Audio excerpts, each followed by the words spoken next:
você analisasse a sua visão nesse caso desse empate em 1-1 e sobre a mudança que para mim mudou muito o jogo em si no segundo tempo, que foi a entrada do Pedro Favela consertando aquele setor de meio campo. Boa noite a todos. A gente começa bem o jogo, né? Fazendo um gol de bola parada que a gente trabalhou bastante. Fizemos 1-0, estava até ali os primeiros 10, 12, 15 minutos controlando o jogo. E com o passar do primeiro tempo, a gente foi ficando espaçado e eles tiveram uma superioridade no meio campo. A gente já tinha muita preocupação com o Jonathan e Esquerdinha, que são dois jogadores que fazem o time andar, e a gente gerou muito espaço para eles. A gente ficou muito distante, competiu pouco, colocou pouco pé na bola, e aí eles foram ganhando meio campo, foram ganhando volume, e aí eles tiveram uma boa parte do primeiro tempo melhor do que nós no jogo. E a gente conseguiu sustentar esse placar até o intervalo, criamos ali algumas chances, mas bem pouca para aquilo que eu queria, e a gente vai para o intervalo, aí eu faço uma troca de característica, né? Eu coloco o Pedro Favela pela sua intensidade, para um jogador que tem uma intensidade muito sem a bola e consegue ter uma saída rápida, e aí a gente fez algumas correções de posicionamento no intervalo, e aonde a gente, daquela leitura que a gente fez do primeiro tempo, a gente fez algumas correções, e aí a gente volta melhor para o segundo tempo. Eles foram até melhor no primeiro, a gente foi melhor no segundo tempo, e aí as correções surtiram efeito, e a gente criou bastante oportunidade, volume, aí a gente muito perto ali de fazer o segundo gol, criando algumas oportunidades, e aí a gente conseguiu encorpar o meio campo, encaixar, né, esses dois jogadores que estavam tendo muita liberdade para jogar. A gente compactou mais a equipe, encurtou mais eles e acabou esse problema que a gente estava no meio campo. E aí a gente começa a ter volume no jogo, empilhamos algumas oportunidades que a gente poderia ter feito ali o 2-0, e aí no escanteio, a nosso favor, a gente tem um momento ali de distração, se desorganiza, e aí o goleiro sai rápido e faz uma inversão, e a área encaixada, e a gente dormiu e o jogador antecipou e empatou o jogo. E aí a gente ainda continua, né, em cima, buscando as alterações para que a gente pudesse buscar o resultado positivo, e aí a gente tenta o volume.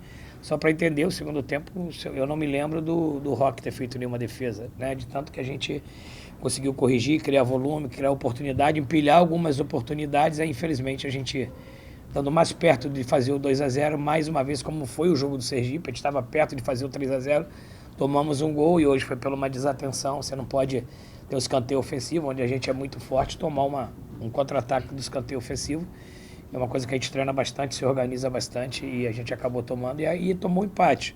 Não é um resultado que a gente gostaria de ter dentro de casa. A gente trabalhou para que a gente pudesse vencer essa partida, se possível ampliar o placar, mas infelizmente a gente sai com um empate que desagrada a pretensão de todos nós, mas está em aberto, tem o segundo jogo. Foi uma primeira metade de um confronto, da mesma forma que a gente saiu no placar adverso contra o Sergipe e revertemos.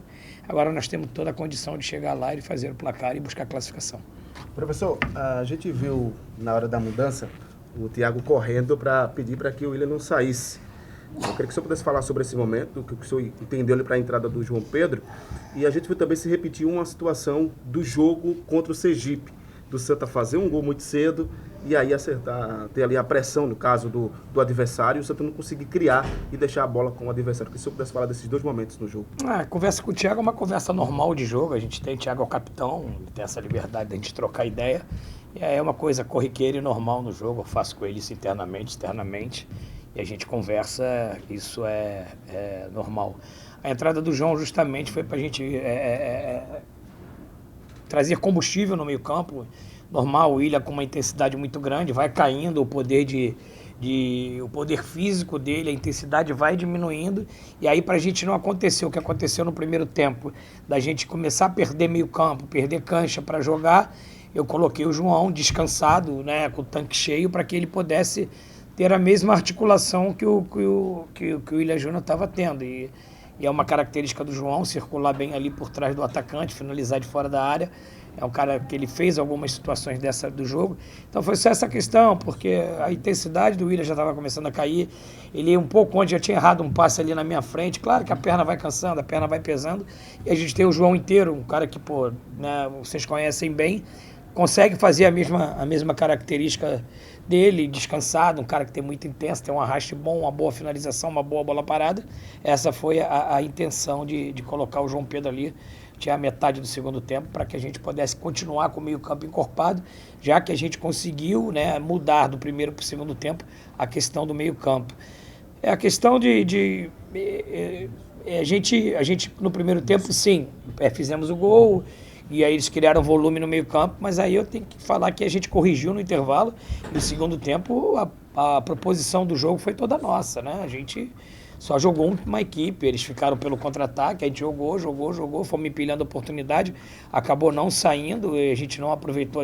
Teve lance que tinha 3 contra 2, teve lance que o voleio do Renato tinha 3 nossos na área contra um deles, então assim, criamos volume, criamos oportunidade, infelizmente não definimos em gols, que aí acaba culminando no empate, mas isso é uma primeira metade de um mata-mata, e da mesma forma que a gente teve um volume de jogo aqui, tivemos grande oportunidade de vencer o jogo, a gente vai vencer fora e vai buscar essa classificação. Marcelo, boa noite. O que lhe preocupa mais para o jogo da volta? O que foi apresentado pelo adversário, o que foi apresentado pelo Santa, ou o resultado de empate dentro de casa? Não, o que o adversário apresentou não me surpreendeu. Pode ter surpreendido a quem não estudou o adversário, pode ter surpreendido a quem veio ver o jogo e não tem um conhecimento pleno do Altos. Camisa hoje não entra no campo e joga, não. Quem enverga a camisa dentro dela é o que faz o jogo andar. É uma equipe que se você olhar a performance dessa equipe na Copa do Nordeste, tem resultados expressivos contra time de Série A. Então nós não pegamos uma equipe qualquer, uma equipe bem treinada, com bons jogadores, e sabíamos dessa dificuldade. Por isso que eu fico entristecido, porque a gente tem a oportunidade de ganhar de um adversário difícil dentro de casa e levar uma vitória para o segundo jogo, mas infelizmente eu acho que, claro, que todos os fatores a gente tem que estudar. O empate não era uma coisa que a gente gostaria de não ter tido, a gente gostaria de ter saído com um resultado positivo. A outra questão é que o adversário performou, e o outro seu questionamento foram 3. Os resultados, o que apresentou o Santa, o que apresentou... Cara, eu acho assim, a gente não apresentou... Começamos bem, não fomos bem no primeiro tempo, mas eu acho que o que a gente apresentou no segundo tempo foi um bom jogo. A gente teve chance de fazer 2 até 3. Aí, assim, o segundo tempo, antigamente questionava-se muito que a gente não jogava bem o primeiro tempo, não jogava bem o segundo tempo. Hoje a gente deu prova que a gente fez um grande segundo tempo. Então, assim, claro que o treinador ele tem sempre que estar olhando o jogo, tem que estar preocupado com as circunstância do jogo, mas a gente vai olhar, vai estudar, vai corrigir aquilo que é de bom, vamos potencializar, e aquilo que a gente precisa corrigir, a gente corrigir. O time deles tem um lateral que para mim é o melhor lateral na área do Brasil, vira um escanteio, a gente treinou bastante isso. Então uma bola na trave, mas é uma arma que eles têm, a gente trabalhou bastante isso, conseguimos bloquear, eles têm um escanteio muito bom, muito bem trabalhado, que a gente também não conseguiu tomar, não tomamos gol de escanteio. Então assim, a semana foi bem trabalhada. E a gente vai trabalhar essa nova semana. Temos a convicção que a gente, com certeza, vai lá e vai buscar essa classificação. Pergunta para o técnico Marcelo Cabo. Hoje foram 42.653 torcedores numa segunda-feira. E eu queria que você deixasse uma mensagem para o torcedor que veio aqui hoje e provavelmente que vai visitar lá o Piauí em maior quantidade. Eu gostaria muito de presentear os 42 mil torcedores que vieram aqui com uma vitória. Nós trabalhamos para isso, lutamos para isso. Fomos aguerridos para isso, mas infelizmente a gente não conseguiu entregar a vitória. Eu quero só agradecer e parabenizar o nosso torcedor. Eu falar do nosso torcedor é chover no molhado, nossa torcida é o diferencial, veio, nos apoiou os 90 minutos, infelizmente não conseguimos entregar o resultado que eles mereciam, mas está em aberto, pessoal, está em aberto. Nós temos uma segunda metade, eu confio muito nos meus jogadores, eu tenho convicção. Nosso vestiário agora foi um vestiário de confiança, foi um vestiário de convicção, que a gente vai trazer essa classificação, e essa é a mensagem que eu deixo para o nosso torcedor. Continua apoiando, acreditando que nós vamos trazer a classificação.